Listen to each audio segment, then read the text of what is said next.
Spanish as well. All right. Then, hi and welcome to everyone. Thank you for joining us. I'm Sue Keisler, Executive Director of X-Minds. I want to quickly introduce the rest of the team that's running tonight's webinar. We have with us from X-Minds tonight, Melissa Egan, who is chair of our events committee, and she'll be working the technical side of the webinar. We also have Carolina Harp, co-chair of the BIPOC Outreach Committee, who will be monitoring the questions and answers. We also have Jean Weingardner, our board president, who will be monitoring the chat forum. And we also have with us for the first time, Ingrid Ventura Ellis, who will be providing simultaneous Spanish interpretation. Welcome, Ingrid. Okay, so now I want to address just a couple of housekeeping items before we get to the meat of the evening. If you'd like to hear the presentation in Spanish, please see at the bottom of your screen the option interpretation. You can select Spanish there. And Carolina has typed into the chat those same instructions in Spanish. Okay, if you'd like to read closed captions, we now have that option at the bottom menu as well. I also want to mention that unlike previous X-Minds webinars, tonight we have two separate ways for you to participate. We're separating out the chat comments from the questions for the presenters. So there's the usual chat box, which you're familiar with, and that's where you'll put your comments. And then there's a separate box labeled Q&A, which is where you should type any questions that you have for one or both of the presenters that you want to respond to. Okay, so we're going to get to those questions probably around 8:30 when the presentation's finished, but please feel free to submit your questions in the Q&A box as you think of them. You don't have to wait until the end of the presentation to send those in. Okay, so our webinar tonight is titled Understanding Behavior, What Are Autistic Children Communicating? I want to just briefly talk about why we chose this topic. And I feel like it's turned out to be a topic that a lot of people want to understand better because we have had more people registering for this than any previous X-Minds webinar. So I'm really thrilled about that. So for those of us who are not ourselves autistic and are raising or educating a child who is autistic, we have at some point found that that autistic child is behaving in a way that seems completely foreign to our experience. In its most harmless form, that behavior might simply be stimming, flapping their arms, rocking, or jumping, or something equally harmless to the people around them and to themselves. And it's actually a helpful action that a child can take to meet their own sensory needs. However, some behavior is not so benign because it puts a child in danger, such as running away, eloping, or various self-injurious behaviors, or because the behavior creates an unsafe condition for those around them. The parents and teachers may be completely baffled as to why a child even wants to behave in these ways. So tonight we're going to learn how to start to understand some of the reasons why autistic children act in some ways that neurotypical kids generally do not. And we'll find out how we can respond in a way that's likely to be helpful for our child. From Sarah Whalen, we'll hear about how an autistic brain processes sensory input and other information in ways that are really different from a neurotypical brain. And from Kim Clary, we'll hear what the lived experience is like. And together, our speakers will help us to understand how we can use empathy and curiosity to get better at problem solving when autistic children are acting in ways that, because of the risks they impose, we have a legitimate reason to try to prevent. I'm going to take a moment now to introduce our presenters who have put their independent insights together to give us a fascinating presentation on this important topic. Our first presenter is Dr. Sarah Whalen, who has a PhD in cognitive psychology and has built on that knowledge base for the last 30 years with a wide range of work in the disability support field. Through the organization she founded, Guiding Exceptional Parents, Sarah provides guidance to families who have an autistic child, serving as a parent coach, as a certified RDI consultant, and as a special needs care navigator. Sarah has been deeply involved with disability support organizations and has presented for the X-Minds community several times over the last few years. I'm so glad to have her with us again tonight. Our second presenter is Kim Clary, who is here tonight with her husband, William Miller. Kim is a licensed occupational therapist who was diagnosed with autism and sensory processing dysfunction as an adult. Kim has learned to break through many personal and societal barriers and has learned to effectively navigate the healthcare system with autism and an eating disorder. Those experiences forged Kim's passion for educating others about autism and sensory processing dysfunction. And in her work, she strives to give voice to those unable to articulate their own inner worlds. With her unique perspective as an OT living with autism, Kim teaches continuing education seminars nationwide, as well as local trainings for parents in various community organizations. And we're delighted to have Kim present tonight for the first time to the X-Minds community. We're very grateful to Sarah and Kim and William for joining us. And I'll turn it over to you now, Sarah. Okay. All right, I'm going to share my slides now. I'm hoping everybody can see these. Okay. All right, so Sue, you've already given us a wonderful introduction, and I'll just say a couple more things, which is that I'm also a mom, and I have two boys who are 19 and 23. And so some of the stories I may tell today are about my experience trying to figure out how to be a good mom to them. Okay, Kim? Well, I'm going to let William introduce me. So for those of you who don't know, this is my wife, Kim. Kim has her master's degree in They already said occupational that. therapy. She also happens to have autism. For those of you who don't know, I am just her husband. We say I'm her reasonable accommodation. I'm here for when Kim might get stuck or lost for words. Sometimes I'll jump in and prompt her. As we talk, you might see Kim use some tools like her TheraPutty or a weighted sock that she sometimes uses. In fact, right now she's actually walking on a treadmill.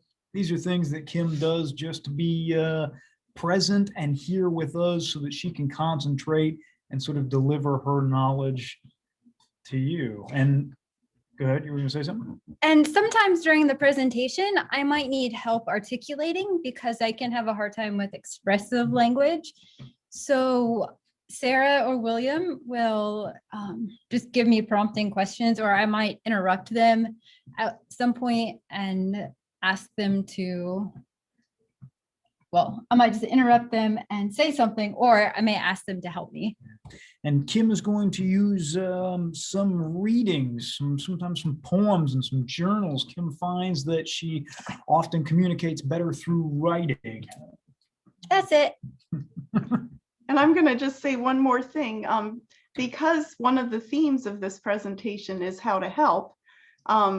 There are a couple of times here where William is going to describe ways that he has helped. All right, so we're going to start with one of Kim's poems. My world, your world. I have eyes, ears, a nose, and a mouth just like you. I look like you. I can go to work like you, and I can even blend in and act like you. But I am not you. I am me. I am different, but yet forced to be indifferent to the ways of this world, a world that is befuddled to me, where yes really means no. Smiles are upside down, and kind words harbor hidden meanings. This world perplexes me. Hidden agendas lurk every corner. Rush hour really lasts 24 hours. Assumptions equal facts, and pleasantries are just routine. Nobody really cares how you are. How do you live in a world polluted with noise, a contamination to the ears, buzzers, banging, beeps, yelling, shouting, all ruckus to the ears, everyone talking at once, and yet no one is listening? Content is lacking, irrelevant. Sadly, these words wasted, time taken, discovery stolen by these wasted words. Are you really listening? While the contaminated ears are clogged and the mute mouth spits out meaningless musings, the eyes are blind. Not in the literal sense, but your eyes, they don't see. They don't see me. They don't see you. They don't see themselves.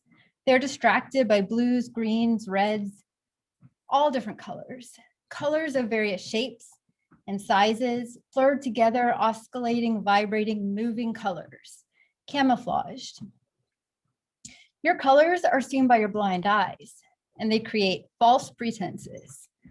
Colors are meant to be felt, not seen, just like Ears are meant to see and the mouth listen. Your world is backwards, thwarted, and confusing. Yet I must live in it and learn your ways, or I am labeled as aloof, cold, rude, uncaring, antisocial, anxious, defiant, odd, or not normal. Assumptions are made that I am unfulfilled, unhappy, or sad because I do not always find pleasure in the emotional and objective pleasantries of this world. But assumptions are not facts. My world is different, but yet we are in the same place. I hear and see, touch and smell things you sometimes miss. It is wonderful and beautiful, really amazing. I want to say, come with me. I want to show you, but my words become fragmented and my mouth unable to speak. Too many things are around me. I want to take your hand and show you what I can see with my ears and hear with my eyes, but I am paralyzed. I cannot move. There are too many things around me. Okay. That's a little sneak preview of some of the things you'll be learning about. So this is today's agenda. First, we're going to start by talking about what behavior looks like from the outside. And then we'll dive into what's going on the inside. A very brief survey of some of the biological factors, and then a lot of information about what Kim's lived experience is. And then at the very end, we'll talk a little bit about what helps. And that'll be littered throughout the presentation as well. Okay, Kim? So we're just going to share a little bit of history to give you context, and I'm going to let William do that. Yeah, so one of the things Kim wants you to keep in mind as you think about the information that she shares is how that can be applied to your specific situation. During the presentation, Kim talks about her personal experiences, right? So we're talking about her diagnoses. She's going to share examples and reflecting changes and results from a combination of disorders. Kim grew up at a time when autism and sensory processing disorder were not very well recognized, and even ADHD was really considered taboo. You know, doctors were reticent to hand that out. So Kim's sensory and attentional challenges were evident from a very young age, and she was diagnosed with ADHD as a young child. She struggled with learning and binocular vision issues. In other words, her eyes don't always coordinate properly. Her autism symptoms became more evident when the social demands outpaced her ability to process, which was around 7 years old. But her struggles were not seen or diagnosed as autism until she was in her early 20s. So Kim had a very hard road. As a result, she acquired many false diagnoses, which is very, very common, like OCD, conduct disorder, schizoid personality disorder, bipolar disorder. Kim also had an eating disorder that developed around the age of 19, and her autism and sensory processing disorder played a very large role in that. So Kim has had trauma throughout her life. As a child, you know, like the world didn't make a whole lot of sense. Do you want to kind of talk about that? Yeah, you're supposed to ask me a question. Okay.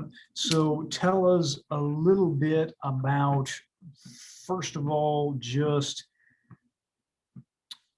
you know, some of your... It's right here. No, sorry, you want me to... She likes it when I stick to the script. Tell us about some of your coping mechanisms, like rocking or smelling your skin.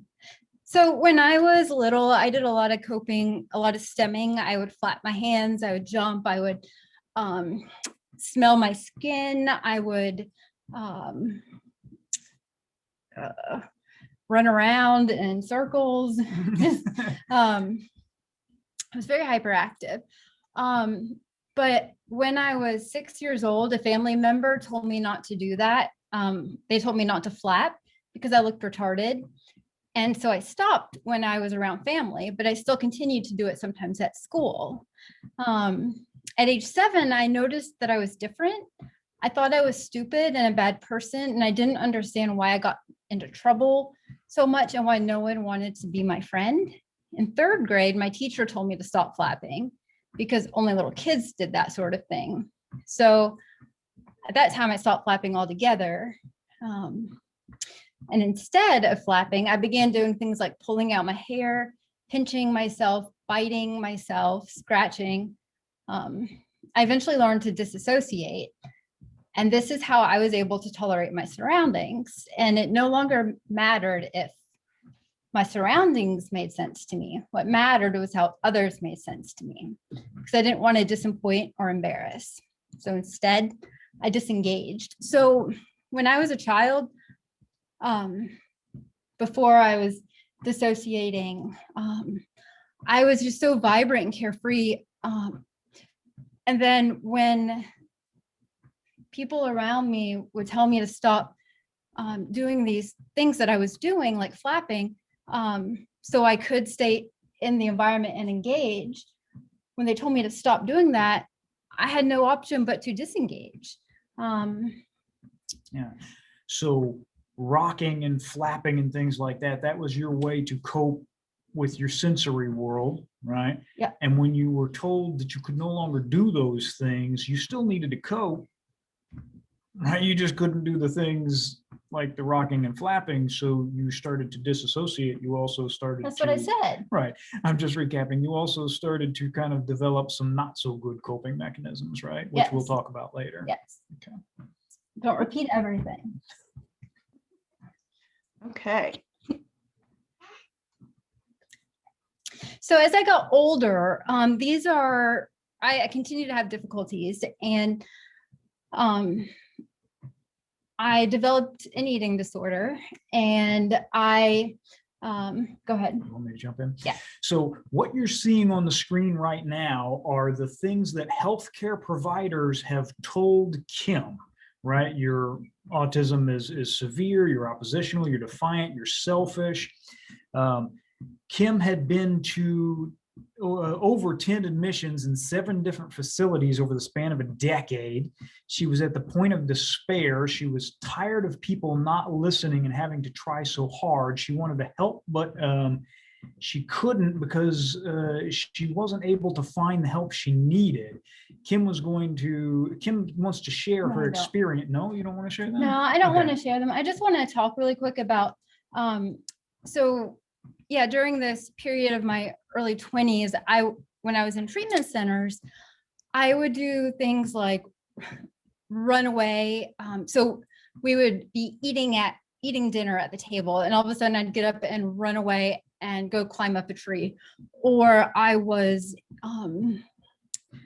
upstairs and it was supposed to be nap time, and instead of resting, I would climb out the window and then go run and climb up a tree. And I wasn't doing those things to be defiant. I was doing those things because my brain couldn't tolerate all of the noise and commotion and the sensory overwhelm and the lack of movement.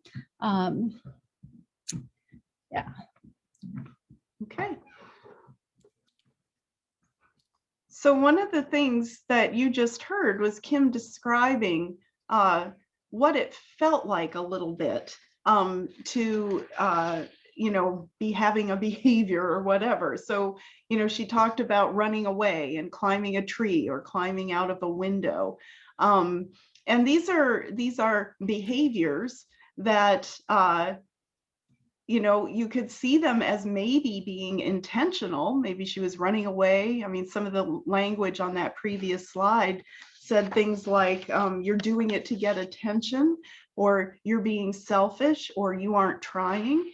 All those things assume that this behavior was something she was doing that was very much under her control. And a framework that I have found very helpful when thinking about children and their behaviors is whether that behavior is what I call a bottom-up behavior, which means it's a survival-based stress response, it's instinctual or unintentional, or if it is a deliberate, intentional act. Bottom-up behaviors are things we do to help cope with the situation or to respond to the situation, and it's not really under our conscious control. If you are in a situation where you're feeling bad, these kinds of behaviors respond to feeling understood, a compassionate person who's trying to help you feel safe. Top-down behaviors are deliberate and intentional behaviors. And these are behaviors that are things we have direct control over. Here's the tricky part. We treat a lot of bottom-up behaviors as if they are top-down behaviors. So we implement things like reward structures and rewards, or hopefully not punishments, incentives, things to help you behave better. But the problem is, if the behavior is an instinctual, unintentional, survival-based stress response, then that, giving somebody a motivation or a reward or an incentive isn't going to change the fact that their body is having this very fundamental response to what's going on. What happens is if I'm trying the hardest I can so I can earn that reward, but I never get that reward because I can't help what my body's doing. I can't help that I'm all of a sudden running away. That in turn makes me feel like a failure, that I'm not trying hard enough, that I'm just a screw up. And it when you experience that over and over and over again, you start creating this belief system about yourself. And I wanted to also mention what you might see too is if a behavioral intervention is being used, but it's not a behavior that's under the person's control, what happens sometimes is that they will then disassociate. So then they earn the reward, but then they're really not engaged or really present. I think this is a really important point, because when kids dissociate like that, they're very calm. Yeah. They look compliant, right? And my older son was this kind of a kid. His teachers always said he was never a behavior problem. And the real deal was he was checked out a lot of the time because he was overwhelmed. And it honestly took me till, I'd say, mid-high school for him to understand that he was actually freezing and he was in a frozen response. And that was quite a terrible realization. That was what he was experiencing. So one of the premises that I operate by, and I hope all of you do too, is that kids do well if they can. And I first heard this reading Ross Greene's book, The Explosive Child, which I actually did not read because my older son, as you just heard, was a freezer. And so he didn't explode, and I didn't read the book until my younger son came along, and he was, as I say, an effective self-advocate, and so he did explode when he couldn't handle what was going on around him. And I read this book, and Ross Greene opened my eyes that our kids are trying to do the best they can. And something else you said, Kim, that I just think is, it really brought some stuff up for me. Sometimes kids will do things trying so hard to control these bottom-up behaviors. And when they succeed, right, then we're like, oh, good job, you did it, whatever. And then when they can't do it because it took superhuman effort to squelch it in the first place, then they say, well, you're not trying because I know you can do it because you did it before. Did that ever happen to you, Kim? Yeah. Yeah. Do you have an example you can think of? That would happen a lot in the treatment centers during my eating disorder time. I do remember, sorry,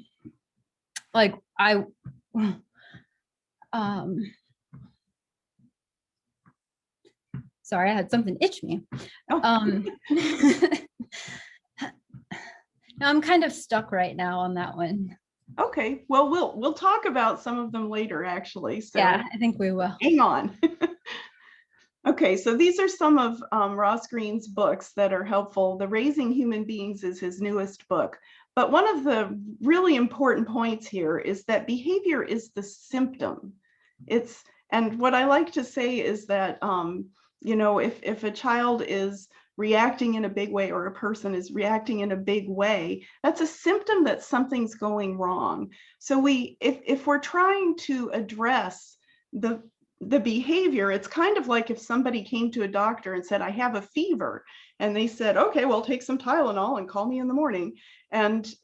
But if it turns out you had an infection, the Tylenol isn't going to address the infection. You have to look at what's underneath that behavior in order to help the person be successful. So this is a story about some construction that was going on near Kim's house, and it led to quite a meltdown and shutdown. And I thought what we'd do before I dive into what it might look like on the outside is have Kim describe what it felt like on the inside. And then William is going to tell us what he wrote to Kim's therapist to try to explain what was going on. So Kim, can you tell us about that? So this is a picture of what our front street or in front of our house, front yard. Yeah, for about 6 months. Yeah, the city decided they were going to replace all the sewer mains in the neighborhood. It was supposed to take 6 months. It ended up taking more like a year. So yeah, this was our reality every morning, starting at 6 o'clock in the morning until 6 in the evening. And I was having a really, really hard time with all of the beeps and also with the vibrations that the trucks were making. And during this time, I was in my eating disorder. I was trying to get into recovery. And part of my eating disorder is I would throw up. And one of the reasons why I would throw up is because I was overstimulated. So it wasn't from anxiety from food, it was overstimulation from noise. And I had made it 96 days, which was amazing for me, not throwing up. And then all of a sudden I had an episode, throwing up episode, and I need help a little bit. So, Kim had been doing very, very well in her eating disorder, and the sheer overwhelming noise and sensory input caused her to sort of lose all of her cool, and she started having pretty frequent meltdowns. Do you want to read here? Yeah. So what was happening is instead of throwing up, I would run away. I would try to run. I would just run away. I was in fight or flight. I would bolt out of the house, and I would sometimes run directly under the construction equipment. Yeah. And the construction workers actually called my parents and said that they were worried about me. And I brought that up to my therapist, and we were trying to work on a way to keep me. Yeah, kind of keep you from getting overwhelmed and running away. From running away and getting injured. But she wasn't understanding. So I wrote her this email.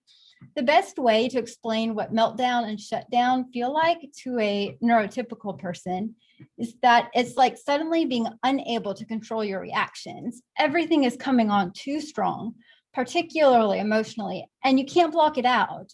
You can only think about getting out of the situation, no matter what that way is. You feel unsafe, attacked, like the world is suddenly out to get you. Eventually, you start to be able to think again, but sometimes you can't move or you can't do anything about what your body is doing. You just have to wait it out until you can regain control of your body. This can take a minute, 5 minutes, or an hour. I'm going to share a poem with you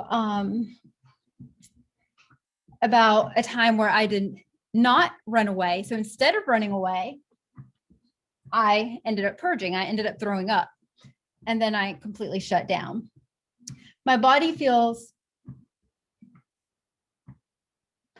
sorry. I'm laying on the ground, exhausted and battle worn. My body feels paralyzed, speechless, yet I can feel my heart pounding like a bass drum with a force like a firecracker against my chest wall. My thoughts are jumping and jumbled inside my head, a foreign language that is untranslatable.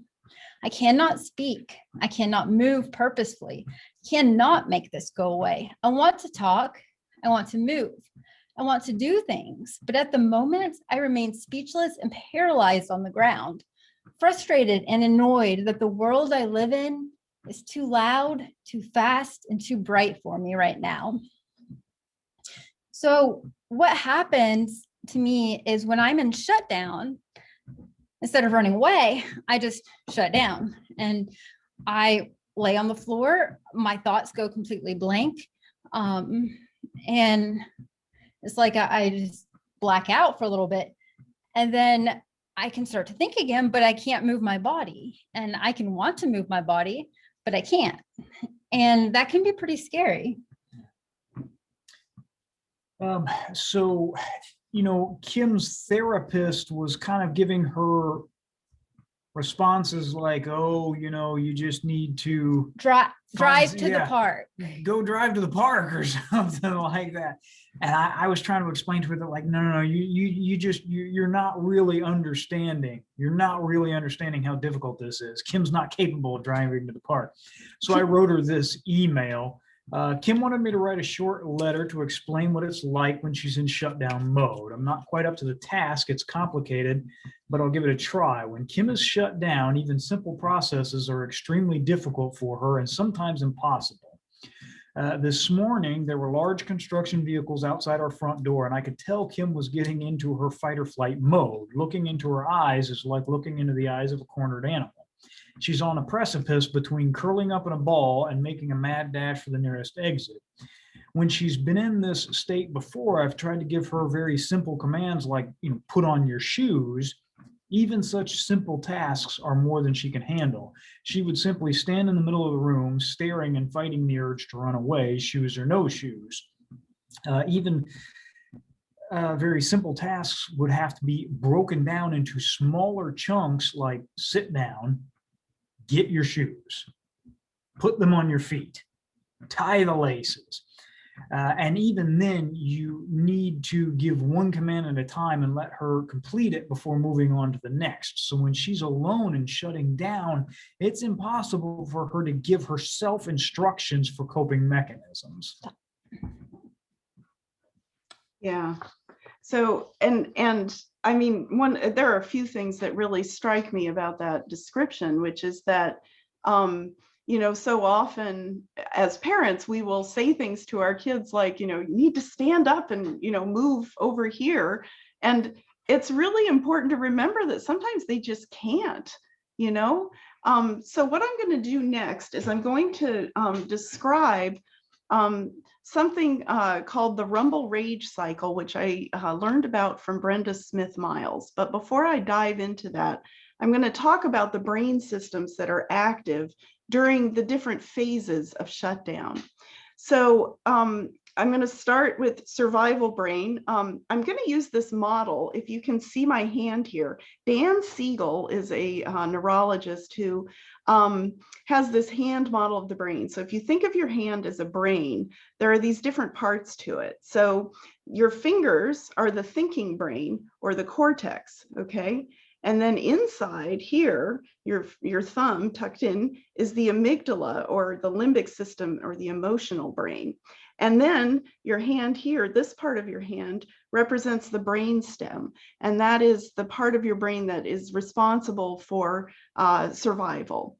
So we have the thinking brain where things like language and imagination and abstract thinking, consciousness, all those things are happening when all the parts of the brain are working together. So the survival brain, the emotional brain, and the thinking brain are all working together so you can understand language and so on. But when something happens, your thinking brain goes offline and you're left with your emotional and your survival brain. The emotional brain is responsible for, as you might guess, processing emotions. And these are instinctually based decisions based on whether you feel safe or threatened, things like that. The trick is when an emotion gets too big, even the emotional system goes offline and you're left with survival brain. And this is fight, flight, or freeze. And you heard Kim describing both flight and freeze. I haven't heard fight yet, but I know I've experienced fight on the receiving end of it. And it's, you know, it's an instinctual response. And I think something that often happens is we think our kids are doing these things, you know, to be mean or something. But I think it's really important to remember that this is total survival brain mode. No thinking is going on here. You're not processing whether things are safe because you think they're very unsafe. And so all you can do is resort to these very instinctual behaviors. So the rumble rage cycle, which is what I was mentioning here a minute ago, if you look at this curve here, think about the height of the curve as how dysregulated you are, and then time is you know, going along the edge there. So you can see that on the outside here, when you're calm, all three parts of your brain are working together. So you've got your brain is chugging along, it's thinking, it's doing all the things it needs to do. And then something happens, this dotted line here, something happens, maybe construction equipment starts up outside your house. And what happens is you flip your lid, as Dan Siegel says, you flip your lid and you shift into emotional brain. And this is what Brenda Smith-Miles calls the rumble. If during the rumble, you can figure out what is triggering the thinking brain to go offline. So for example, if Kim was able to immediately transport herself away to a calm place with a waterfall and tweeting birds, then her thinking brain would come back online and then she'd be fine. But if you can't address it because it's in your front yard, then you're going to keep getting more and more dysregulated, like you see here, until you go past this thing that's called the point of no return. And this gets you into the rage part of the rumble rage cycle. And earlier you heard Kim say that the rage part can last, you know, a minute, 5 minutes, an hour. I will tell you that I have had, I've had situations where my kids were shut down for days and in survival brain mode for days. And so what you do here, you know, there's not a whole lot you can do when you're in the rage, except just let the person like get it back together. There's not much you can do. They are trying the best they can to get out of survival brain and to get their emotional brain to come back online, and then their thinking brain, which you can see during recovery. And once they're finally calm again. One thing I did want to mention is during recovery, kids respond differently to different kinds of things. So when somebody's in recovery, maybe they're going to want somebody to be near them to, you know, nurture them and help them feel safe. Other people feel really embarrassed by what happened previously. And so they may want to hide and they don't want to see anybody or see anything. And Kim, one thing I learned from you is that it's not like one person is always the same way during recovery. Sometimes during recovery, you want to be with other people, and sometimes during recovery, you want to be by yourself. Can you tell me what, I would love it if you could just describe like what helps get you out of survival brain mode. You've described what it feels like, but what helps you get out of that mode, and what helps you during recovery? It really depends on what the reason is that I was triggered. Mm-hmm. So and one thing might help me one day, but something completely different will help me another day. One of the things that really helps is, so William and I have a number system, and it goes from 0 to 10. 0 means that I am perfectly I'm never 0, but it's 10 means that I'm in shutdown. 0 is non-attainable. I normally stay at around a 5. And throughout the day, William will ask me, like, Kim, what number are you? And if I'm, let's say, a 7, he'll suggest, hey, Kim, why don't you get your headphones and put them on? Like if we're out in the store. And I'm able to go and initiate that and put my headphones on. Or if I'm at home, Kim, why don't you go and do some yoga? Yeah. Hold on. And then if I'm, let's say, an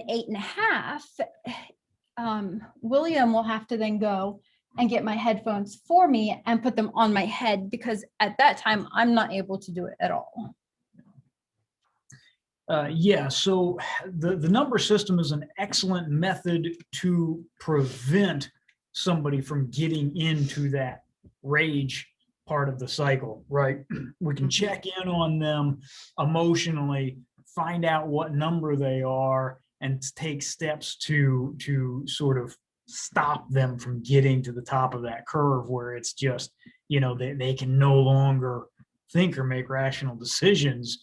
And as far as recovery for Kim, a lot of times, like you use your weighted blankets, or you just have to kind of, put your feet up against the wall or kick the sofa for a while. And you need time. I need time to do what I need to do. So if that's lay on the ground and kick the sofa, which helps me tremendously because it gives me input everywhere, then that's fine for me to do. Yeah. And sometimes though, a lot of times, if I get into a complete shutdown, I will be extremely slow in everything that I do. And it will take me 4 or 5 times longer than normal. Yeah. And what I need then is a lot of patience from the other person. And I also need a lot more visual cues. So I use PECs or just visual cue cards, pictures. I will need more visual cues and more help with sequencing and Communication. and communication. Also, too, in that recovery part of your arc there, you're going to need to really see to the individual's sensory needs. Make sure that they've got a sensory safe space where they feel comfortable, they feel safe. And let them know it's okay for them to do what they need to do. Yeah, because if you were trying to get them into the recovery zone and they're still being affected by a loud noise or something, you're fighting a losing battle. Right. Yeah. I had a question.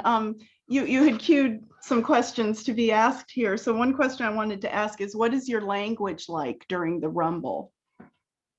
So when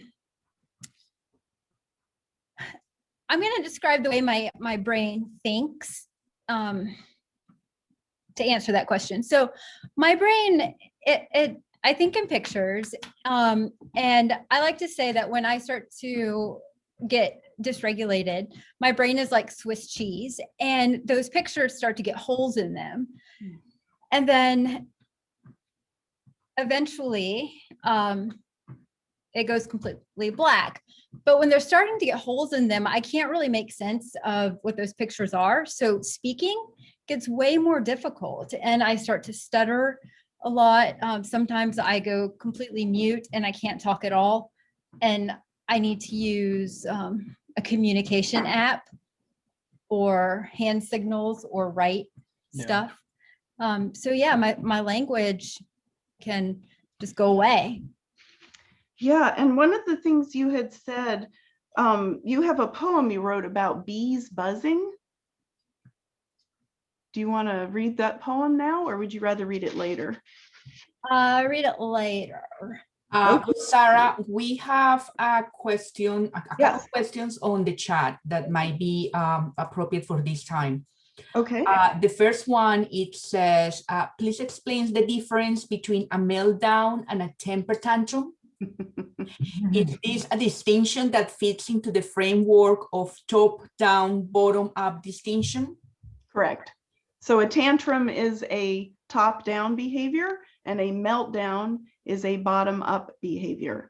And one of the things that I actually learned from Brenda Smith-Miles is that it is better to treat everything as if it is a meltdown, because if you get it wrong, you already heard Kim describe what that feels like if you get it wrong. And so, and the other thing I will tell you is that in my experience, if you treat a child like they're having a meltdown and they're actually having a temper tantrum, they're kind of embarrassed by the fact that you're fawning over them and being so helpful. And so they'll be like, okay, you know, so I have found it is always better to assume that something is a meltdown. I really do. I really believe that most kids do well when they can. And the second question, this was for Kim. Do you get overly tired after a meltdown? After a meltdown, yes, I do. So it's like I spend so much energy kicking the sofa, or just like even just tensing my body up, or sometimes I have to punch the bed. I have all sorts of different things, but I get very exhausted emotionally and physically and thinking wise. Yeah, Kim usually spends 2 or 3 days after a meltdown in sort of zombie mode, where she's very sort of low energy, slow speed, which for Kim means she can only run 5 miles a day instead of 25. But, you know, it's enough so that I notice it, that she's sort of moving very slow, thinking very slow. Do you want to read your oatmeal poem here? I want to read the one right before it, I think. Okay. Is this the stop? Yeah. Okay, go ahead. Stop. Curled in a ball on the floor with my head pressed onto the ground, hands squeezing against my ears, rocking ever so slightly, my throat tight, teeth clenched, counting as a pressured noise exits my lips, sounding like air being forced out of a tire. Sirens screeching, talking, TV blaring, motorcycles, air conditioner, noise, too much, vibrations, too much. No more can I handle. Confetti brain, swirling, embarrassment ensues, adding to the chaos inside. Expectations of what I should be doing and how I should be acting, leading to feelings of shame. Be quiet, feelings, be quiet, environment. Let me be. Brain, please stop swirling confetti. Drunkenness without a drink, lasting for hours. Staring blankly, stumbling feet, slurred speech. Autism is not my friend on days like these, when just being alive is too painful to be present. You know, Kim, this poem evokes that painting that you did. And I think that now would be a good time to show everybody your painting. And I'm actually going to take off the share here so you can all really see this painting. Okay. So this is my painting, and the red at the top is sensory information. And the sensory information is just bombarding my head, which is, hold this up, which is this part right here. And it's, since I think in details and in pictures, I have like little dots, but those dots are starting to mush together because the sensory information is just too much. And what's happening is my body, which is the green part, it's starting to be pulled apart. And that's because there's electricity shooting out of my body. And the electricity is shooting out, but it has nowhere to go because I'm not able to cope. And so there's a blue wall. And so what's happening is that electricity shoots out, hits the blue wall, and it comes back into my body. And then it's just pulling me out with that constant just back and forth, back and forth. And I also have a black hole right here, and that's in my heart, because what's happening is as it's just continuously pulling me out, it's making, it's destroying me. So this I like to call overwhelm, this picture. And I have another picture, which is not overwhelm, recovery. So this picture is how I feel when I'm able to do the things that I need to do to regulate myself, when I'm allowed to flap, when I'm allowed to leave dinner early so I can go take care of my sensory needs. And the red, again, is sensory information, but it's just trickling in. It's not bombarding like that first picture. And then there's a lot of moving pieces in my picture. And it's, I like to say, disorganized, but it's disorganized in a joyful way. It's not like that at all. This picture evokes a lot of chaos, and this one is more playful. And that's how my energy, that's how Kim is when I'm able to be myself. Meltdown? Sarah, we have a question on the chat, on the Q&A. Talking about pictures and the previous reference to pecs. Somebody's asking, can the picture cards simply be picture cards, or they must be pecs? That person asked because his son is stressed by just seeing the pecs from previous experiences. Yeah. I think it's very individual. So like, I mean, I don't have too many of mine right close to me right now, but I usually make my own, and some of mine are pictures of myself doing different actions. Some of them are ones I find from different websites, or a lot of teacher resources have some. I don't think it has to be something specific. It's whatever that person needs. If that person needs colors as a way to communicate different things, use colors instead of a picture of a person. Or if they need a stick figure versus a full person, that's okay too. You have to figure out what works for that individual. Yeah, and my younger son, actually, we had a wheel, and he can read when he can't talk, and he would point to the label of the emotions that he was feeling.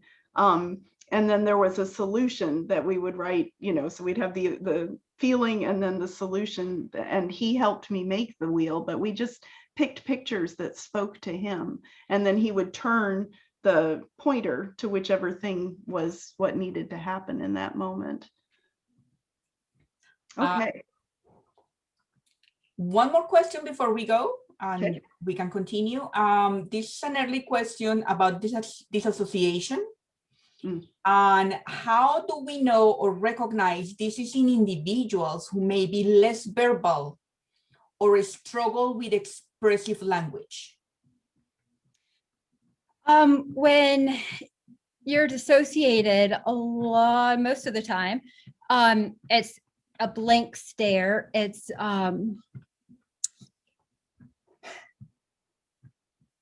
just non-responsive. You're just Also very stiff body language.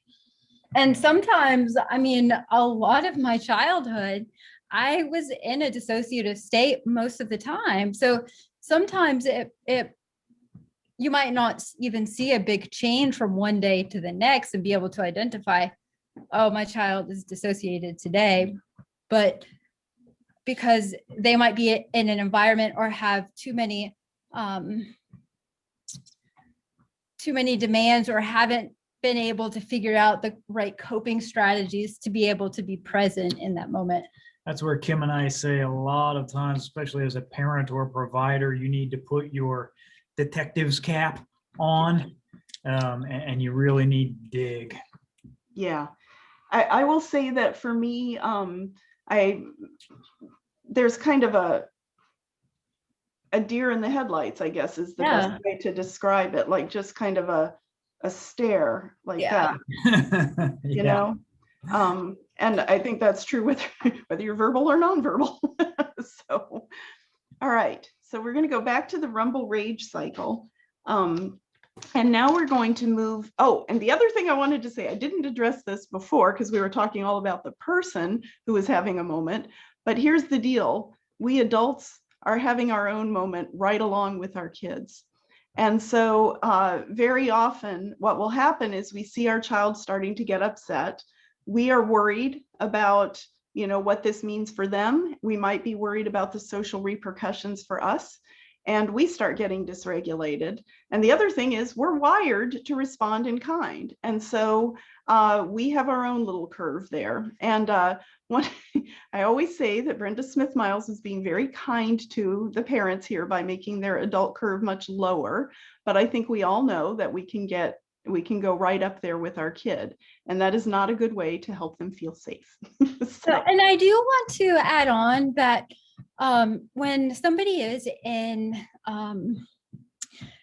the melting down stage, it's important for the parent or the husband, spouse, friend, whoever it might be that's with them, to try and remain calm themselves. Right. And also to remember that if they hit you or if they say something mean, that they are not doing it on purpose.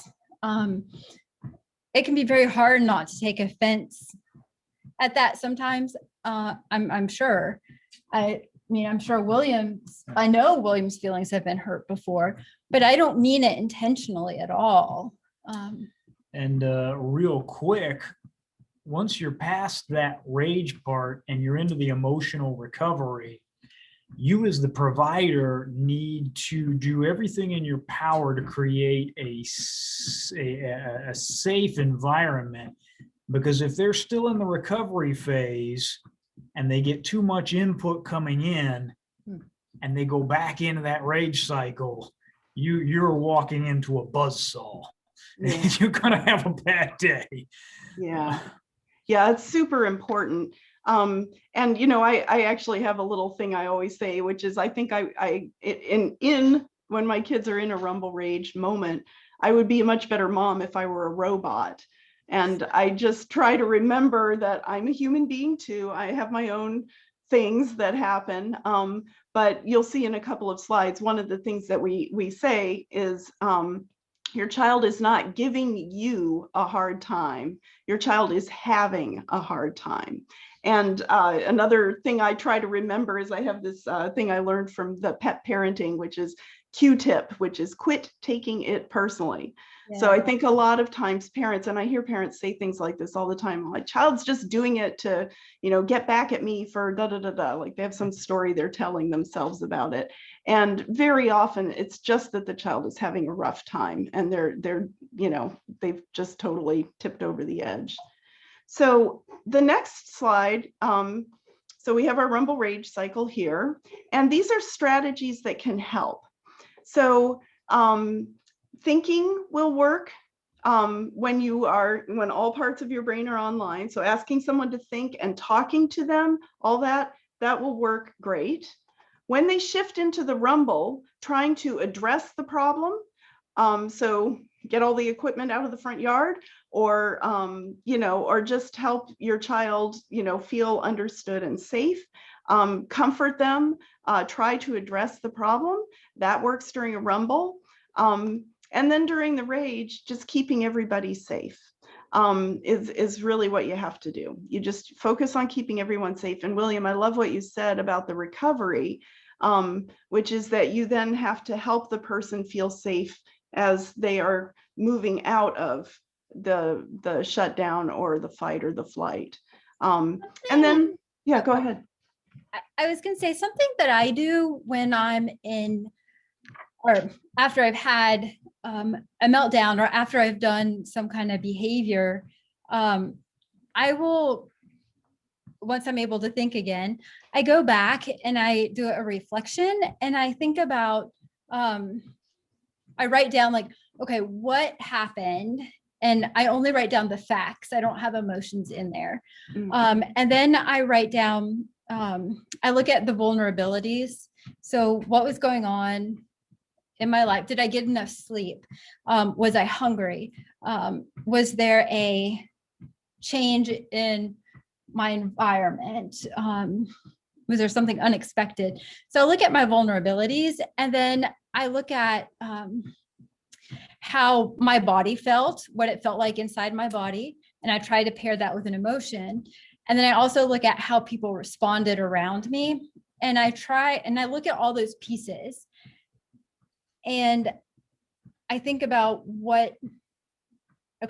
how I coped. Was that good? Was it healthy? Was it a good way to cope? Was it safe? Or is it not? And if it's not, I look at all of the factors that I had listed before, and I try to come up with a coping strategy that I can utilize next time. Yeah. And these are things that you can do because you're an adult and, you know, your frontal lobes are well connected with the rest of your brain now. I do find that, you know, we want to try to teach our kids these things, but very often they're not capable of that level of self-analysis. No, but as a parent, those are the types of things that are important parents can for you do to look at. Yeah. Sit down Absolutely. and talk to your child. If they're verbal, sit down and talk with them and try to, you know, what went on? Did you eat lunch at school today? Did, I don't know, just ask them those questions. And if they can't tell you the answer, then you do the digging and try to help find out. Yeah, be a detective. So this is the quote I mentioned earlier, which is, your child is not giving you a hard time. Your child is having a hard time. And I think you've heard a lot about what it feels like to be having a hard time, and also what it might look like from the outside. So now we're going to move from what it looks like from the outside, and we've definitely had a lot of what it feels like from the inside as well. I'm going to describe a little bit of the biological underpinnings here. One thing I do want to say is that I'm going to describe some differences here, and they're relevant to some of the stuff Kim is going to describe in a few minutes about what her experiences are like. But I want to make it clear here that these are things that have been observed in some autistic people, but not everybody who is autistic has every kind of challenge. Everybody is uniquely wired, and you know, we're all beautifully complex and marvelously imperfect. So I'm going to start just by giving a little quick primer on neurons, which is what your brain is made of. And this is only so I can talk about what's going on with how signals travel through the brain. What you see here are two neurons. And the thing with the little orange middle, that's the body, and there's a nucleus, and coming off of that are these things called dendrites. And this is how neurons communicate with each other, is through the dendrites. They send an electrical impulse through the end of the dendrite into another neuron. So you can see the blue highlighted areas. It talks about a synapse there. And the synapse is how information travels from one neuron to another. And learning is what happens when a synapse gets very strongly connected. So every time you do something, you reinforce a synapse and make that connection stronger and stronger. So there's a metaphor that I like to talk about with learning that is that learning is kind of like walking through a dense jungle. Okay, so you start out and the first time you walk through that jungle, maybe you don't know There's no path for you to travel down. And so you're there with your machete and you're hacking away at the, everything so that you can create a path that you can get through from point A to point B. So the signal can get from one neuron to the next, for example, but through many neurons, because that's behavior is much more complex than just neuron to neuron. So after you do that the first time, well, the next time you travel that path, it's going to be a lot easier because you already whacked out a bunch of the interfering stuff. And you can travel that path and eventually it gets pretty easy, like you can see in the upper right-hand square. There's a path you can follow. There's still lots of stuff going on, around it, but you can walk on that path. And if you walk on it a lot and a lot of other people walk on it, it may be that, it becomes so well traveled that it's more like a path you see in the lower left-hand corner there. And as you travel that path off really, really often, it becomes like a super highway of information. It can travel quickly. So if you think about getting from point A to point B in the upper left-hand square, that's going to take you a really long time. After you have learned something, it's like being on a super highway of information. And that's how that's a metaphor for how we learn something new. So one of the things that studies have found is that in autism, and remember those synapses are how information is transmitted. And what you can see is in a non-autistic brain here, then there are fewer synapses on a non-autistic neuron. The autistic brain, you can see on the right-hand side, there are way more. And so what this means is that that underbrush is much thicker for an autistic brain, and a lot more information. There are a lot of different paths you can go down, and to develop a strongly connected path, it's going to take you a little bit longer. So, what you can see there is that, in a given area, you're going to have maybe a lot more connections, between the neurons in an area. And it's also true that there are some areas that you may see more connections between areas. So brains have specialized regions in them. So for example, you have auditory cortex, and that's where you process sounds. And then you have occipital cortex, that's where you process sights. But you heard Kim's poem at the beginning, and she was saying things like, I hear with my mouth. And you'll hear some more later about how sound and sight are very intermingled in her brain. And this is something called synesthesia. Sometimes you see that people perceive one kind of input through a different sensory thing. I actually have synesthesia. I taste shapes. And so that means that something, some part of my brain is connected in the way other people's brains aren't. And you'll hear that Kim has a lot of very rich connections between these areas, but it can get pretty overwhelming. The other thing is that the connection between the prefrontal cortex and these other parts of the brain may well be less. There may be fewer connections between that initially, and you have to develop more of them. So it takes longer for all that to come into play. So sometimes there are more connections in between some areas, and then there are other areas where there are slower pathways. I don't have the slide here, but also the transmission in an individual neuron can be slower just because of the structure of it in autism. So now we're going to talk a little bit about what the experience is like. And so let's go here. So this is, I was telling Kim, this evoked a memory of mine from childhood, which I will not go into, but Kim, this slide is a representation of how you felt when you were getting a medical procedure, an iron infusion, and you were in a room. And I'm just going to read what you wrote about that. But you were right next to a busy, noisy nurses station, and lots of beeping, and I'm sure everybody was moving in and out and so on. And an iron infusion takes a really long time, like hours. And so it's not something you just zip in and zip out and go recover from. So you were pacing and they told you to stand still.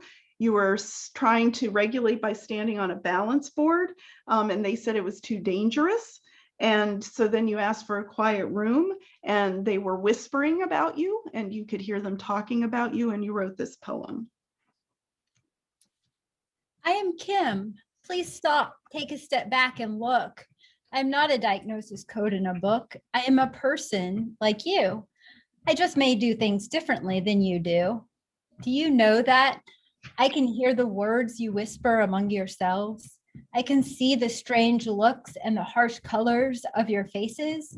I can feel the discomfort and the judgment that fills the air we breathe.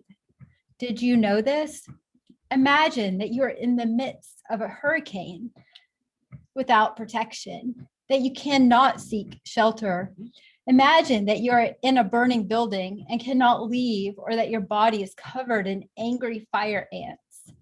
Imagine that you are suddenly attacked, suddenly blinded by sharp daggers in your eyes. Imagine this as your life. You can imagine it, but I do not have to. These things are my life. Did you know that I have autism? That the smell in the room is a fire in my nose? It burns my eyes and my skin? That the mixture of voices, beeps, and whirs shoot through my brain in a hurricane, leaving behind a trail of scattered chaos, disorganized thoughts? Did you know this? That fire ants crawl on my skin as you touched my arm in preparation for the procedure? That the lights are daggers spearing through my eyes, blinding me to my surroundings? Did you know that my body is unknown to me? That when I am still, I do not know where I am. I become lost in a sea of mazes. That I'm trying really hard not to run away from this torture chamber that I am in. Did you know any of this before you said I was difficult? Before the looks and the glares? Before the judgments? Yeah. One of the things I have really learned with my kids is that, and you said it earlier too, that something that is, might seem little to me feels big to you. And I can't predict what your response is going to be based on what I might respond. And I think it's such an important thing to remember. And medical procedures are really the worst. They're so anyway. So I want to add to something to that. Yeah. That small thing might be something as simple as, if you're a parent and you usually give your child a gala apple and they didn't have any gala apples, so you give them a Red Delicious apple, and that can throw them off. Yeah. If they're a super taster and they taste things differently. So you have to, just remember that. Yeah. And we're going to actually, in the next slide, we're going to go through some of the challenges that can lead to this. And, I love that you brought up the apples, because my older son is very sensitive to texture differences, but not taste differences. And so when you said Red Delicious, I was like, ew, those are all mealy and the skin's all rubbery. Yeah. Whereas the galas, they're lovely. They're crisp and sweet, and the texture is much better. So some people are really sensitive to texture, and others are sensitive to taste, and some are sensitive to both. So those are some sensory things. Kim, I would love for you to talk about some of the sensory things that you deal with. And one of the things I'm thinking about is like you were describing when you go to a grocery store, some of the sensory things that happen when you're in a grocery store. Could you just describe that? Yeah, so when there's too much auditory information, so I have super hearing and I can hear I can hear the lights buzzing. I put my headphones on because I hear the treadmill I'm on started making a weird, really high-pitched noise. And ironically, that's my dog started whimpering then too. But I can hear a lot, especially the high pitched. And what happens is when there's too much, my vision gets very blurry and I can't see. I didn't recognize this until I met William, actually. I had gotten noise cancellation headphones to use when I was in the treatment center. When I was discharged, I would bring them with me, but I didn't want to use them because I was embarrassed to wear them in public. But one day, William and I were visiting my sister. We were at the airport and it was too loud. So I threw my stuff at him to hold, and I got my headphones out and I put them on and I stopped and I looked at him and I said, oh my gosh, I can see details in people's faces.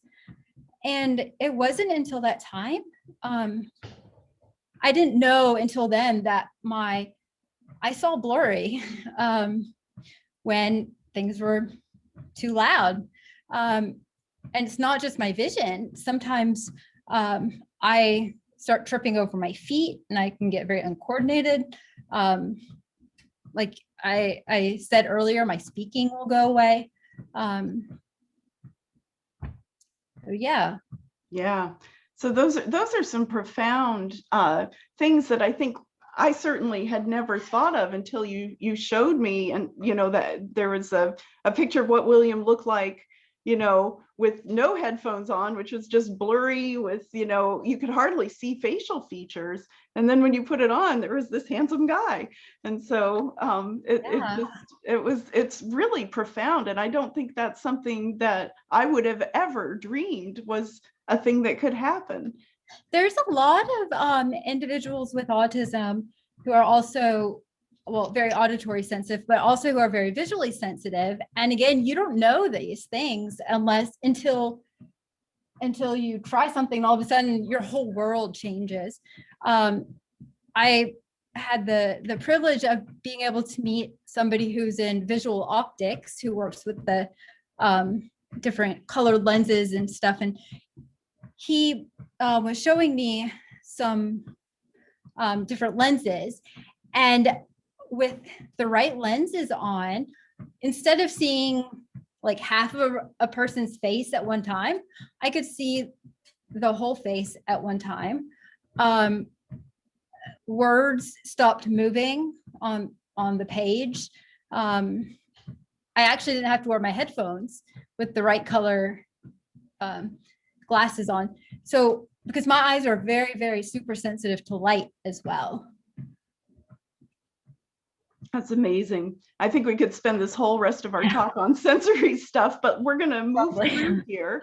One question I wanted to ask you is, you talked about like the Gala apple versus the Red Delicious apple, but that also applies to routines, things that you do on a regular basis. Can you describe what it's like for you when you're used to doing something one way and somebody shifts it just a little bit?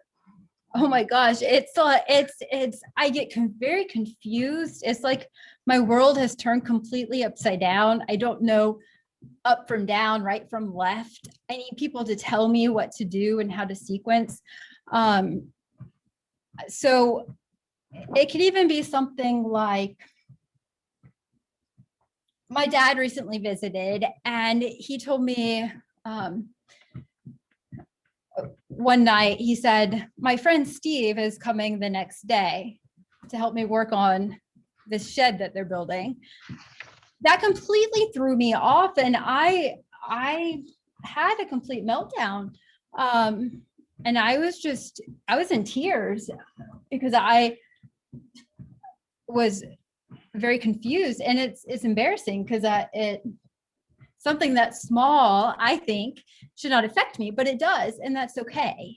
And it can be things even smaller than that too. One time I brought home a salad instead of tacos. It was taco night, but I didn't want tacos, so I got a salad for myself, and I still got tacos for Kim. And when I got home and she looked in the bag, I mean, she just had a meltdown, you know, Oh. because it was like, instead of 4 tacos, there were 2 tacos and a salad. And what was going on in my mind was I was thinking, oh no, he has a salad, I have tacos. So we're not having date night because date night, each of us always has a taco. And it took William 45 minutes to figure that out because I was just pacing back and forth and just looking in the bag and saying, I can't eat this. And it was a whole fiasco. But once he explained to me the reason why he got a salad instead of tacos, then I was like, okay, so if there is a change, it's important to notify the person in as much time advance as you can, and then also tell them why that change is happening, and also help them figure out what they need to do because of that change. Yeah, I learned to do that with my kids for sure. And I learned there was like a fine balance because one of my kids is super anxious. And if I told him too far in advance that there was going to be a change, then he would start getting really upset about the fact that there was going to be a change. And then I'd have to like live through 2 days of he's freaking out because there's going to be a change. So I kind of had to learn like where the right line was between enough notice, but not too much that he would get upset. Does that happen to you? Yeah. Yeah. Sometimes. I think generally for Kim, the more advanced the notice, the better. Yeah, it depends on what it is, but most of the time I do need to know more. Yeah, and that's actually been true of my son as he's gotten older. When he was younger, it was definitely like there was some kind of threshold. I really was constantly trying to figure out like where the right line was. But you're right, like now, like today he got his vaccine. And so I had forgotten to tell him until yesterday. That was not a good idea. So anyway. So let's move into socializing. You talked about language, like some of the language things that happen to you when you're dysregulated, but what are some things about people's language that can make it hard for you, and also nonverbal cues? So I don't pick up on metaphors or idioms of any kind. Yeah, and so when I was a child, I would mimic people and I would mimic their facial expressions. So if I was in a group of people and they were laughing, I would laugh. I didn't know why they laughed. I just knew they were laughing. I wasn't understanding what they were talking about. It just didn't make sense. I'm also very literal. So William might say, we're going to visit my family for a couple of hours. Well, a couple of hours means 2 hours because a couple equals 2. And if it's longer than 2 hours, then I get very upset because that means he didn't tell the truth. And also so I learned how to socialize, or I learned about people's facial expressions and some of the social cues and stuff by watching TV. So William and I, when we first started dating, he really likes watching TV shows, and he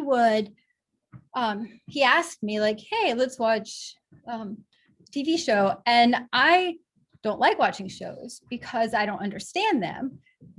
And when I was little, I would always ask questions like, what's going on here? But people say, be quiet.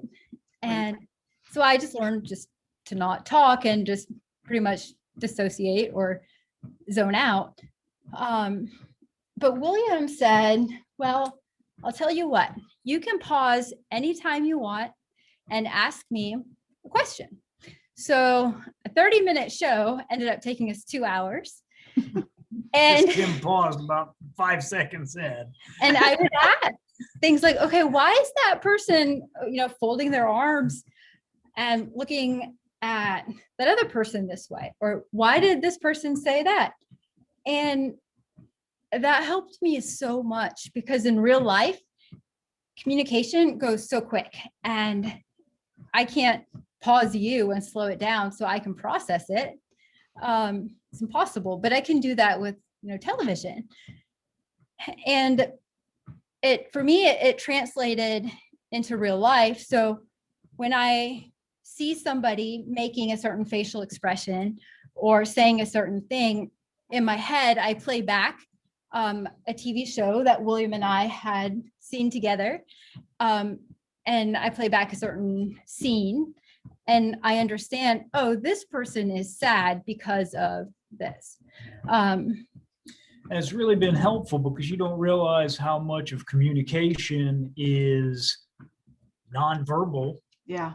until you're dealing with somebody who's autistic and they don't understand nonverbal communications, So at the beginning of our relationship, when I was giving Kim this look, she didn't realize that I was very, very upset. And now that she's, used television as a tool to understand verbal communications, she understands that when I'm giving her that look, it means I'm hacked off about something. Yeah. So, nonverbal cues, I've heard estimates from, 60 to 80% of communication is nonverbal. And, we rely so much on the verbal stuff. And, we're also supposed to just learn that stuff. Kim, you needed it to be very explicitly spelled out for you. And you're right about the speed. Like, if I were to do a little shrug like that, right, it'd be there and gone. And if you missed it, you wouldn't know, right? So yeah, there's so much to unpack there. What about communication breakdowns and communication? What kind of things happen when you're trying to communicate with somebody that can cause problems? I usually feel very misunderstood, or I used to. Mm-hmm. I would try to sometimes, because I'm very literal, and I also have very specific definitions for words. The other person might not know what my specific definition is. So, and I don't know that they don't know. That caused a lot of communication issues, especially with my parents. Sometimes too, this kind of goes with repetition and loops. I can get stuck in a thought or talking loop where I'm just repeating the same thing over and over. And I'm not meaning to repeat that same thing over and over, but my mouth is just doing it. If you were to give me a sheet of paper and a pen, I could write to you what I'm trying or what I'm thinking, and it's totally different from what I'm saying. Wow. So tone of voice plays a big thing. When Kim and I first started dating, I'm a very sarcastic guy, so I might say something like, yeah, that'd make me real happy. And then I'd go and do it. Yeah, do it because I said, well, you said that would make you very happy. And I'm going, that's not what I meant. I was being sarcastic. And, individuals with autism, they just don't pick up on that tone of voice shift. Kim has gotten a lot better, again, through training, through TV. And actually, when Kim and I were first dating, I said, I'm gonna use a hand sign, which was this. So when I'm being sarcastic, I'll do this. So you know that I'm being sarcastic, that I don't actually mean that. And that helped tremendously. I am also a very sarcastic person, and my kids, I had to teach them that if what I'm saying doesn't make sense, I'm probably being sarcastic. Yeah. Okay, what about emotions? I mean, you've talked a little bit about like reading William's facial expressions or these nonverbal communications. What about communicating your own emotions? So I know that can be an issue, and then also reading what's going on with other people. Well, okay, so emotions, I didn't understand what emotions were. I didn't know what, feeling misunderstood meant, or what sad or anxious. I didn't know what those words meant until I was 26 years old. Wow. So before then, people would say, oh, when you're feeling anxious, do this coping strategy. Kim had no idea what I anxious don't know felt what like. anxious means. So I experience emotions in colors, shapes, and textures. Yes. So I might feel prickly red dots Yeah. in my stomach or something. And that would be the same thing as anxious, but I don't know that. I don't know that prickly red dots means anxious because nobody told me that that's what that feeling is. I don't have time to describe how I learned my different emotions, but on my website, I do have several handouts on that. It was a process, and I one of the things I will just say this, one of the things that did help was making a notebook of my feelings log, and it had like a feeling such as misunderstood, and then how I experience it, what others sometimes think, Notice. notice and might assume that I'm feeling, but it's often not that, because sometimes, for instance, if I'm sad, I might laugh. Yeah. And then how that person can help. And it's very important to note here, this is not unique to Kim. We've taught classes of young people with autism how to recognize their emotions. And, Kim will start out by saying, how many of you have ever been sad or angry? Whole classroom full of autistic kids all shaking their head. Nope, never been angry a day in my life. And then Kim will start to describe what angry feels like. And all of them are, oh yeah, no, I feel that all the time, of course. So this is very common in the autism community. Yeah, because what happens is sometimes people with autism, they might associate a feeling, like this one girl I was teaching. I asked her if she was ever sad. She said yes, when my grandfather died. And then I asked her, can you tell me another time you felt sad? Yes, when my dog died. Can you tell me another time you felt sad? Yes, when my grandma died. It was always when somebody died. So it's they associated that that word sad as, okay, that's when somebody dies. They're not associating it with, of like a situation where they get picked on or made fun of, or something else that evokes that actual feeling inside your body of sadness. Yeah.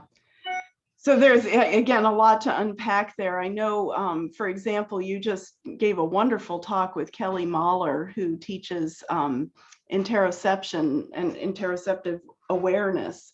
And that's something I do find a lot of autistic kids need help developing an awareness of it, and then connecting it to the events that are happening.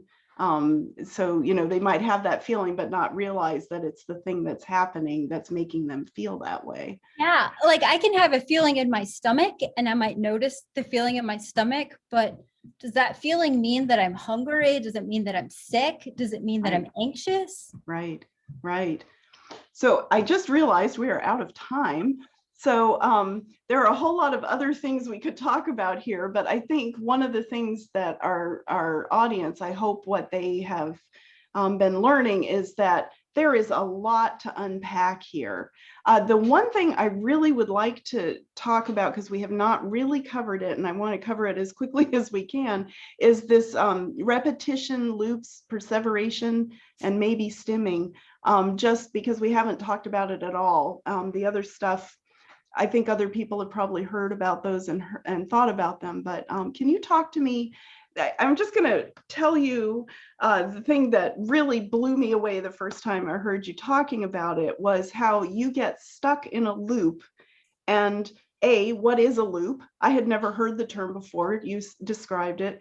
And then B, what helps you get out of a loop? So I can get in a thought loop or an action loop.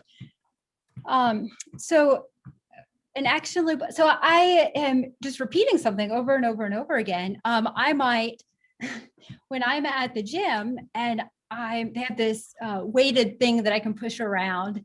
So sometimes I will push it around in a circle, but it feels good to my sensory system because pushing is great input for me, as is going around in a circle. But there becomes a point where I can't control it anymore. And I'm going around in a circle over and over and over again, and I cannot stop. And I can think to myself, Kim, you need to stop because you're going to hurt yourself. But I can't. I physically cannot stop. And what I need is somebody to come and help me stop. And William, what do you do when you're the person who helps her? Say the kickboxing. So yeah, it's, first of all, you being aware, watching what's happening. One time Kim got me a boxing heavy bag for Christmas, and we hung it up, and I said, hey, go ahead, punch, punch, punch, and I got her punching, and then she got the punching and kicking, and she quickly got carried away. It went from she's enjoying this activity to now she cannot stop this activity, and she's just wailing on that bag, and I'm afraid she's going to hurt herself. And I say, Kim, you need to stop. And she goes, I can't. You need to give me can't stop. I can't. And I was like, you need to give me a hug. And William said, I can't. You're all sweaty and gross. She was drenched. And I said, I'm not hugging you. Eventually, he finally did. And so he gave me a big bear hug, and I needed his pressure. And that helped me to be able to transition and stop and then take over from there. And I was able to go to my sensory room and do what I needed to do to re-regulate myself. But I needed him to help me initially. And the thing about repetitions and getting caught in loops is you as the provider need to really, again, be a detective and look for, is this providing a sense of calm? Yeah. Or has it transitioned over to where now they're no longer in control and it's making them more anxious than it is calming? Yeah, and sometimes it can be an activity. So it's really not good for me to do certain activities past a certain time limit, because then I can get caught in a loop. So if I'm working on a presentation, like on my computer, I need to set my alarm clock, which is a vibrating alarm clock that won't stop until I shake it violently, because that actually changes it makes me do a different sensory thing. And that helps transition my brain. But I can't work on my computer more than 45 minutes without risk of becoming stuck in a loop. And once I'm stuck in that loop, I will do it until hours and hours and hours. And I remember talking to you about that previously. And William, I think you mentioned that what you did when you saw her getting stuck in a loop in a PowerPoint is you gave her notice that, okay, in 5 minutes, Kim, you're going to need, Yeah. There you go. Take a break. That's right. In 10 minutes. Yes.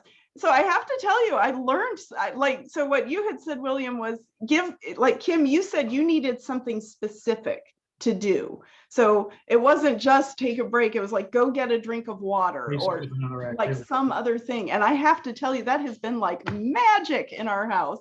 So thank you for that. And I'm just going to briefly say this, the stimming. You talked earlier about what happens when you don't allow somebody to do their stims, is they can turn into things that are very harmful.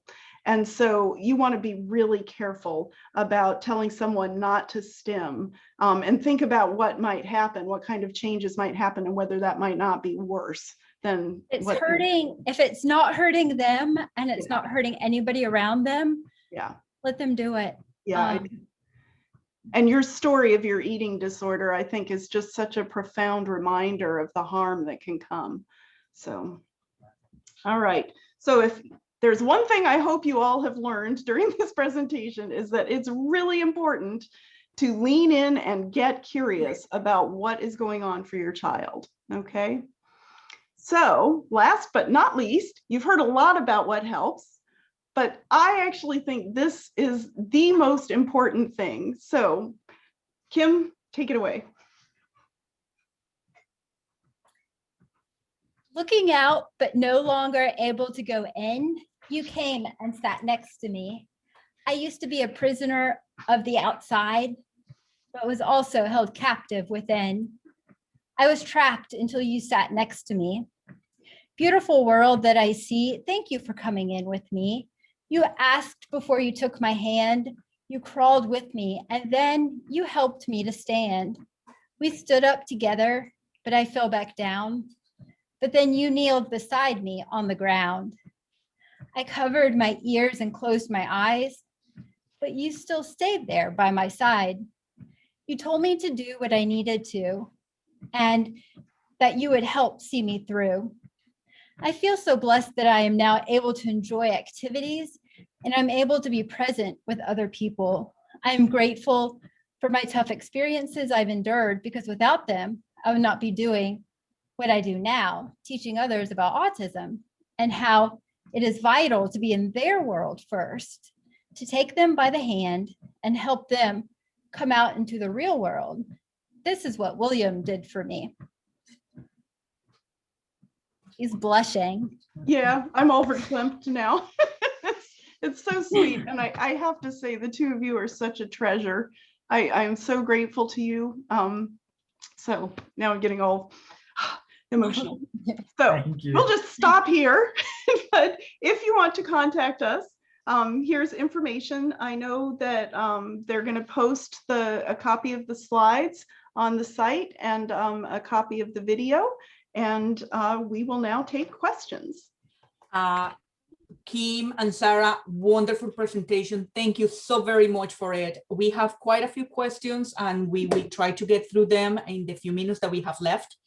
If for some reason we don't get through all of them, please make sure to use Sarah's email or Kim's email and send them your questions. They will be more than happy and they are going to be very accommodating to answering as much as they can.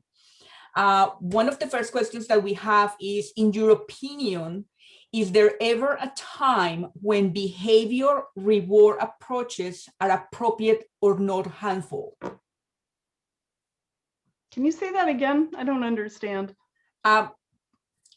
It says, in your opinion, is there ever a time when behavior or reward approach are appropriate or not harmful? Yes.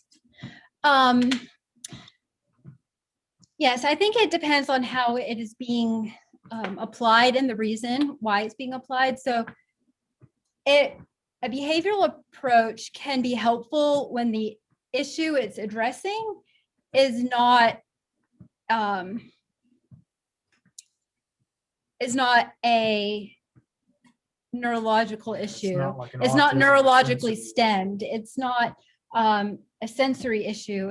It's not. It's more of a motivation type issue is where a behavioral support would be good. So, for example, I just implemented my own behavioral support system, and I have a calendar scheduled. And I made a thing that I put on my refrigerator, and every time that I do something challenging for myself, then I put a sticker on it. And then when I reach a certain amount, then I will get a reward. That type of behavioral plan is helpful. Mm-hmm. But if it's something like, if Johnny raises his hand 5 times in class, then he gets a reward. Well, what's the reason why Johnny isn't raising his hands in class? Is it, you have to figure out the reason why.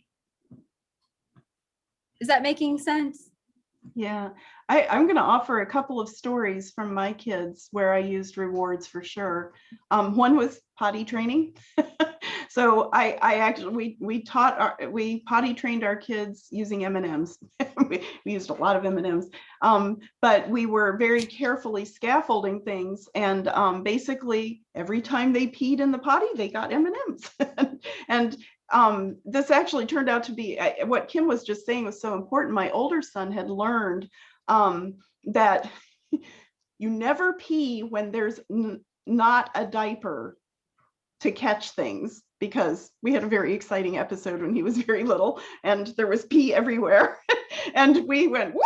And I think our response was so big, he was like, "Okay, I'll never do that again." Well, when you go to the bathroom, you have to take your diaper or your underwear off and then pee. But he had learned that that's not what you do. So we had to teach him that now it was okay. And actually what you needed to do is not pee when there was cloth there and pee when you're on the toilet, and unteaching the one thing and then teaching the new thing. And he also couldn't talk at that point. And so we really just had to use the M&Ms to teach him what it was we wanted.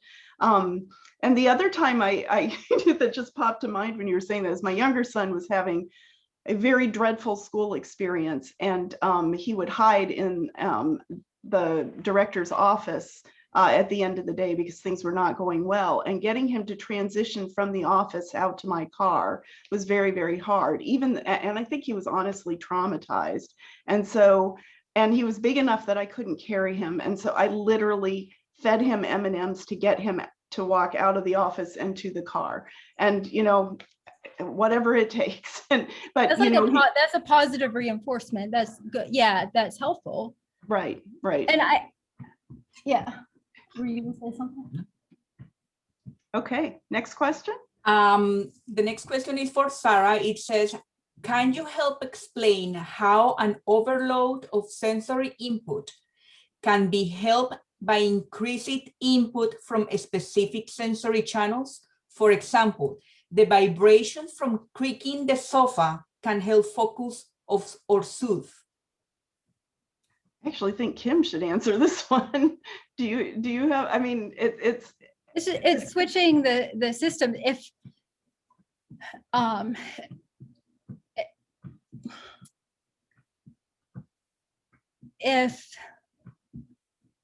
it's kind of like when I'm fixated, or when I'm working on my project and I'm seated and I need a sensory input to change what I'm doing, or when I'm kicking the punching bag and hitting it and I need William to come and give me a bear hug. It provides, it's like, scientifically, I don't know how to explain it easily, but it's kind of like if you jump into a cold pool, it kind of just shocks you or jolts you. Right.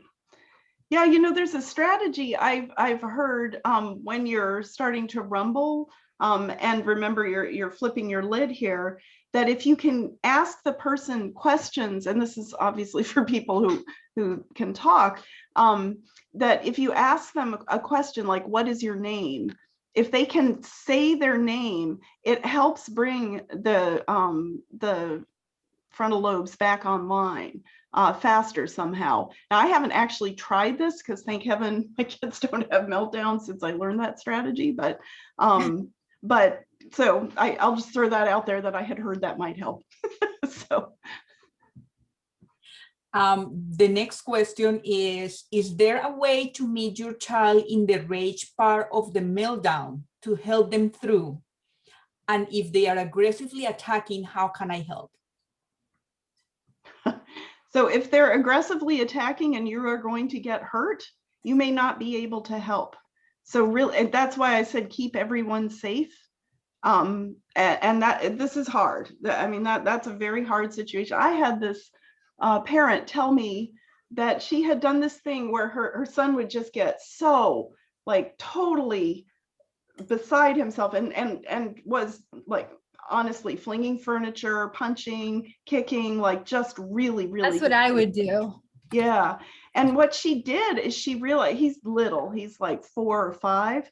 And she has a room in her house where they took all the furniture out of the room and they actually put like those gym mats on the walls and on the floor. And then she goes in there, it's down in the basement and everything's like that. And she goes and she sits on the stairs with him. And she actually had to put a gate up so that he would not come and punch her.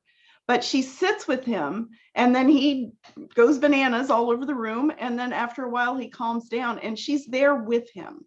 I thought that was such a I brilliant love that. person. Yeah, that's like what kind of sort of what I do. I have a sensory safe room and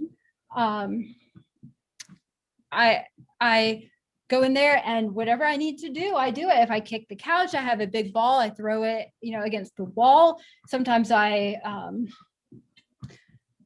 run into the wall, just whatever it is that I need to do. Because you have to let them melt down.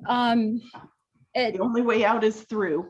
Yeah, you just need to make sure that they're doing it in a safe way. When I was a child, one of the things my mom would have me do is go run around the house. So I would just go run loops around the house over and over and over and over and over.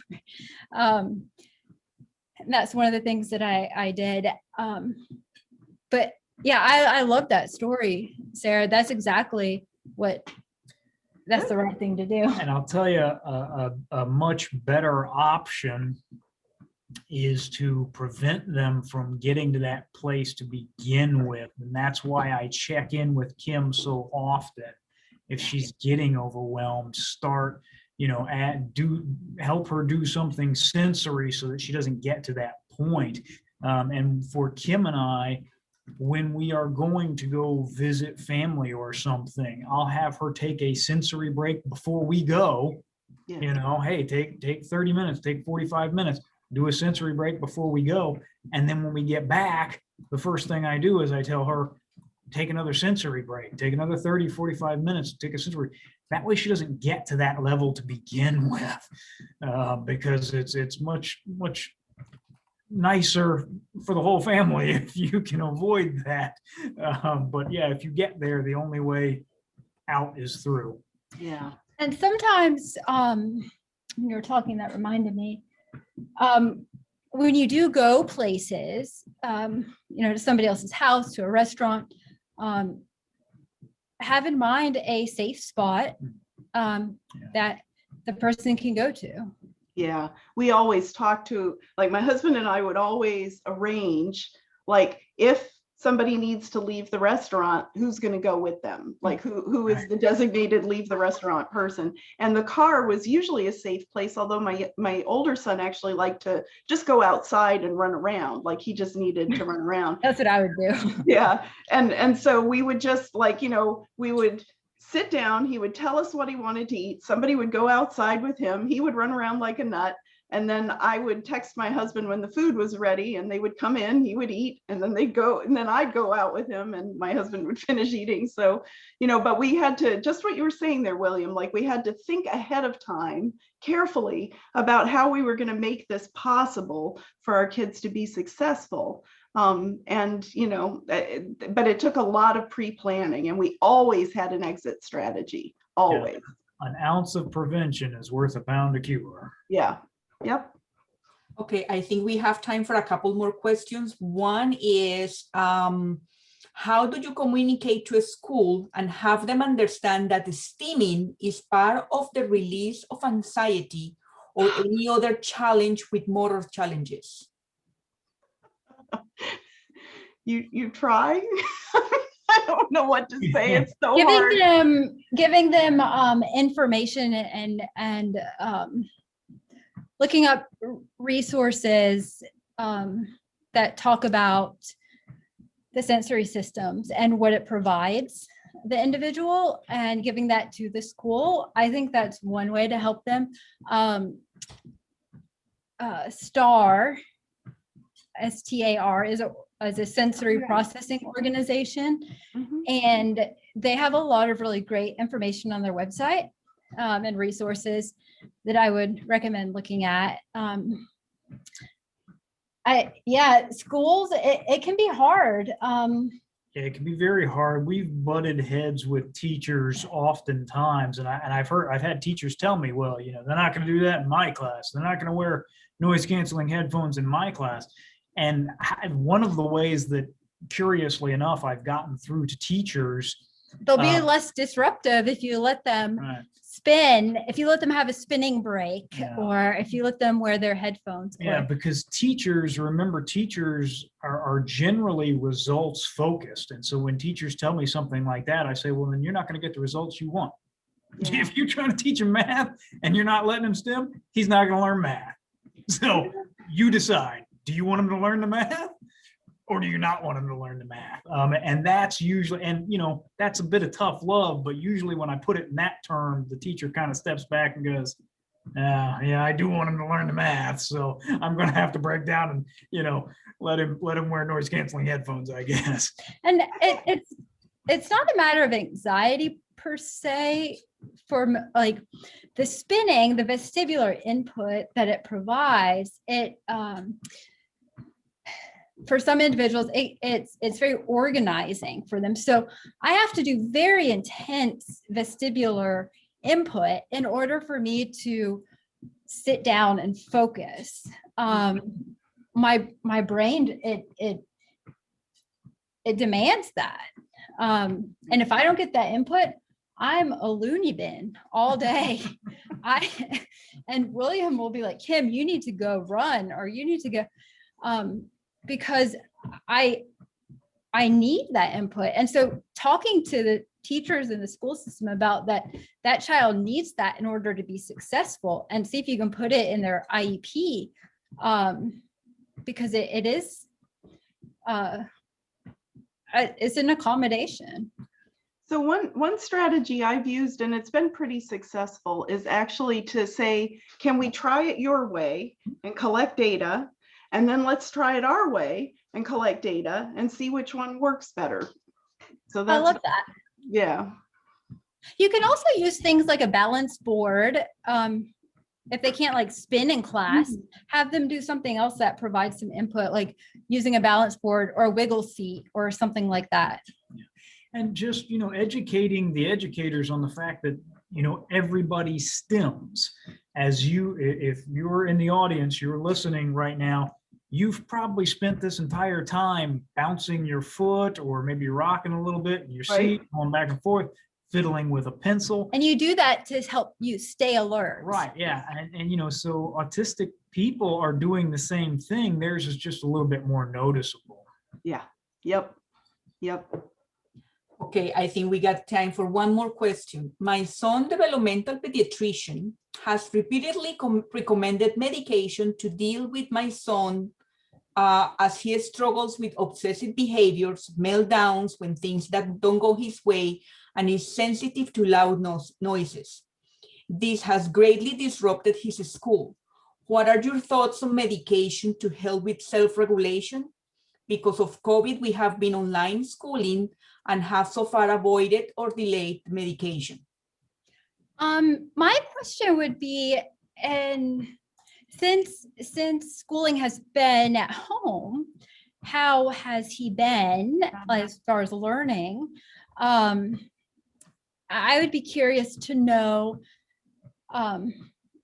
okay, is his behavior, what he's doing, is it because of all of the stimulation, all of the information that is required of him at school, and he can't help it, as opposed to when he's at home, he has a better environment. So I would be curious about knowing the answers to those. But as far as medication goes, I take a variety of different medications, and they help me significantly. But I will also say that it took a long time to figure out the right combination of medications, and supplements. Yeah. So I do take a lot of supplements too. People with autism tend to be really sensitive to medications, and like I require a very much lower dose in some medications than people without autism would require when taking that medication, because my system is so sensitive to it. And when you don't have the right medication, when you're taking something that isn't right for you, that's awful. Yeah. I've been like in zombie modes where I'm just a zombie because that medication just kind of shut me down. Yeah. And that's no way for me to live. But if you can find the right medication, it has significantly helped me to be able to function. Yeah. One of the things I'll say is that just think about whether your child's inability to pay attention or, if their anxiety is overwhelming them so much that they are not able to do the things they would want to do. I think that that's a good time to consider medication because, I'm just thinking about a family that I work with where the little boy, it was a long journey to decide that he really couldn't do what he wanted to do with his life unless he got some help from medication, and the medication has made an enormous difference for this kid. So, but I think what Kim said is super important, that chances that the first one you try are not going to work is high.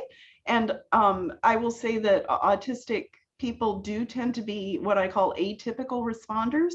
So sometimes they're oversensitive and really, really super sensitive. And sometimes they're very undersensitive and need higher doses of things. So you want somebody prescribing who really understands, that you can have these atypical responses. And also the side effects can look really, really different in autism than they look, in the typical,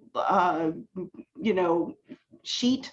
Like they'll say, here are typical responses. You might not have that kind of response in your kid. So, and just one more thing to add on to that. There are a lot of, like I said, I'm on a lot of different supplements because of the side effects I wasn't tolerating from traditional medication, but those supplements have helped me significantly with my OCD, like the symptoms for my autism. So don't be afraid to do some research on that kind of thing. Right. And I'll just end with one statement, which is the pill is not the skill. It makes you available to learn. No, it's not. Yeah. Okay. So it's a little after 9, so I do want to sort of wrap things up. And I'm sure there are more questions that people have that are they've submitted through Q&A. If everybody could just email our presenters, they graciously offered to answer people's questions. So that's wonderful. And yes, but give us time to respond. Don't get upset if we don't respond right that day. Because if we get like 50 questions, it might take a while. It takes a while. Absolutely. Everyone be patient. Okay. So, well, thank you so much, Sarah, Kim, and William. You guys have been a wealth of knowledge and information and lots of really practical guidance, which has been absolutely terrific. And I also want to thank our audience tonight for coming out and spending time with us. And thank you for your interest in doing this better and understanding better. It's great. Hope to see you all back for our next webinar, which is going to be April 24th. And it's called Navigating Special Education, an Overview for Parents. And we're going to offer it in English and in Spanish. And I want to, if we go to the next slide, I want to say that we've got a feedback form, which with a QR code there. And I think Jean is also putting the link in the chat. So if you don't have your phone nearby and can't use the QR code, you can still get to our feedback form there. And we really pay attention to these feedback forms. So please, please, please take the 30 seconds that it takes to complete that. And we would really like to see the feedback. Anyway, I feel like I learned a ton tonight, so I hope everyone else did as well. Thank you so much. Thank you so much to our presenters. That was terrific. And everyone else, look for an email from me tomorrow, which was going to have the link to the recording. And thanks again for coming, and good night.